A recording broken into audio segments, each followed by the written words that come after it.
तो बच्चों आज मैं आपसे डिस्कस करने वाला हूं हाइड्रोजन स्पेक्ट्रम के बारे में, और हाइड्रोजन स्पेक्ट्रम की बामर सीरीज़ के बारे में आज हम चर्चा करेंगे।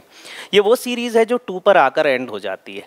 इलेक्ट्रॉन कहीं से भी आए, 2 पर आए, तो उस सीरीज़ को हम कहेंगे बामर सीरीज़। बामर सीरीज़ में सबसे पहली लाइन आएगी 3 से 2 और ये रेड एंड को बताएगी।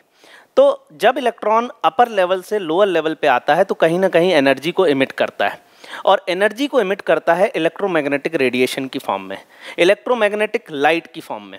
तो ट्रांजिशन कहीं से भी आए और अगर 2 पर आए तो विजिबल लाइट को ही इमिट करेगा।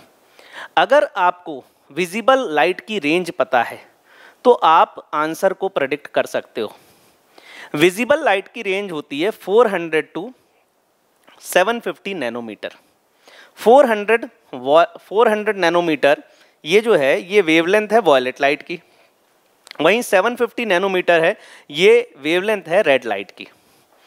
तो अगर कोई इलेक्ट्रॉन 3 से 2 आ रहा है तो कहीं ना कहीं वो रेड लाइट की वेवलेंथ को इमिट करेगा, और अगर कोई इलेक्ट्रॉन इन्फिनिटी से 2 आ रहा है तो वो वॉयलेट लाइट की रेडिएशन को इमिट करेगा।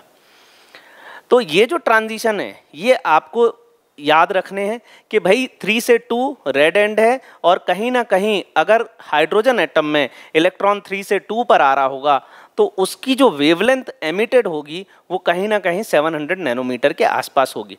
लेकिन अगर ट्रांजिशन इन्फिनिटी से 2 आ रहा होगा तो जो उसकी वेवलेंथ होगी कहीं ना कहीं 400 नैनोमीटर के आसपास होगी। तो ये है Balmer series which belongs to the visible region of electromagnetic spectrum.